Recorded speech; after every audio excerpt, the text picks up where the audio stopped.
ಸ್ನೇಹಿತರೆ ಎಲ್ರಿಗೂ ನಮಸ್ಕಾರ. ಇವತ್ತಿನ ವಿಡಿಯೋದಲ್ಲಿ ನೀವು ಕ್ರೋಮಲ್ಲಿ ಸರ್ಚ್ ಮಾಡುವಾಗ ನಿಮ್ಮ ಸರ್ಚು ಸೇಫ್ ಆಗಿರಬೇಕು ಅಂತ ಹೇಳಿದರೆ ನೀವು ಕ್ರೋಮಲ್ಲಿ ಯಾವ ರೀತಿಯಾದ ಸೆಟ್ಟಿಂಗ್ನ ಆನ್ ಮಾಡ್ಕೊಬೇಕು ಅನ್ನೋದನ್ನ ಹೇಳ್ಕೊಡ್ತೀನಿ ನೋಡಿ. ನೀವು ಕ್ರೋಮ್ನ ಓಪನ್ ಮಾಡಿದ ತಕ್ಷಣ ಈ ರೀತಿಯಾದ ಒಂದು ಇಂಟರ್ಫೇಸ್ ಬರುತ್ತೆ. ಈ ರೀತಿ ಇಂಟರ್ಫೇಸ್ ಬಂದಾದ ನಂತರ ನೀವು ಮೇಲ್ಗಡೆ ಈ ಆಪ್ಷನ್ ಮೇಲೆ ಕ್ಲಿಕ್ ಮಾಡ್ಕೊಂಡ್ರೆ ಇಲ್ಲಿ ಸೆಟ್ಟಿಂಗ್ಸ್ ಅಂತ ಒಂದು ಆಪ್ಷನ್ ಮೇಲೆ ತೋರಿಸುತ್ತೆ. ಈ ಸೆಟ್ಟಿಂಗ್ಸ್ ಆಪ್ಷನ್ ಮೇಲೆ ಕ್ಲಿಕ್ ಮಾಡ್ಕೊಳ್ಳಿ. ಕ್ಲಿಕ್ ಮಾಡಿದ ಮೇಲೆ ಸ್ಕ್ರೋಲ್ ಡೌನ್ ಮಾಡಿದರೆ ಇಲ್ಲಿ ಪ್ರೈವೇಸಿ ಆ್ಯಂಡ್ ಸೆಕ್ಯೂರಿಟಿ ಅಂತ ಒಂದು ಆಪ್ಷನ್ ಇದೆಯಲ್ಲ, ಈ ಆಪ್ಷನ್ ಮೇಲೆ ಕ್ಲಿಕ್ ಮಾಡ್ಕೊಳ್ಳಿ. ಈ ಆಪ್ಷನ್ ಮೇಲೆ ಕ್ಲಿಕ್ ಮಾಡಿದ ನಂತರ ಇಲ್ಲಿ ಹಲವಾರು ಆಪ್ಷನ್ ಬರುತ್ತೆ. ಇದರಲ್ಲಿ ಪ್ರೈವೇಸಿ ಗೈಡ್ ಅಂತಿದೆಯಲ್ಲ, ಈ ಆಪ್ಷನ್ ಮೇಲೆ ಕ್ಲಿಕ್ ಮಾಡ್ಕೊಳ್ಳಿ.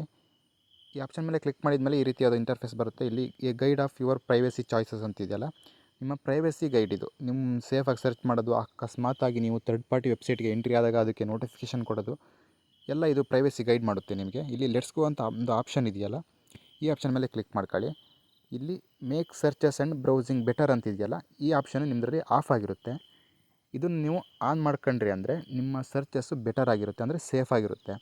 ಈ ಇನ್ಫಾರ್ಮೇಷನ್ ಕೆಲವೊಬ್ಬರಿಗೆ ಗೊತ್ತಿರಲ್ಲ. ಥರ್ಡ್ ಪಾರ್ಟಿ ವೆಬ್ಸೈಟ್ಗೆ ಎಂಟ್ರಿ ಆಗ್ತಾರೆ, ಇಲ್ಲ ಫಿಲ್ಮ್ ಡೌನ್ಲೋಡ್ ಮಾಡೋಕ್ಕೆ ಯಾವುದಾದ್ರು ಬೇರೆ ವೆಬ್ಸೈಟ್ಗೆ ಎಂಟ್ರಿ ಆಗ್ತಾರೆ. ಈ ರೀತಿಯಾದ ಸಂದರ್ಭದಲ್ಲಿ ಇದು ಯೂಸಸ್ ಆಗುತ್ತೆ, ಅಂದರೆ ನೋಟಿಫಿಕೇಷನ್ ಬರುತ್ತೆ ಅಥವಾ ವೆಬ್ಸೈಟ್ಗೆ ಈ ರೀತಿಯಾದ ಒಂದು ಫೀಚರು ನೀವು ಇದ್ರ ಮೊಬೈಲಲ್ಲಿ ಆನ್ ಮಾಡ್ಕೊಬೇಕಾಗುತ್ತೆ. ದಯವಿಟ್ಟು ಈ ಫೀಚರ್ ನಿಮಗೆ ಯೂಸ್ ಆಗಿದ್ದರೆ ದಯವಿಟ್ಟು ಚಾನಲ್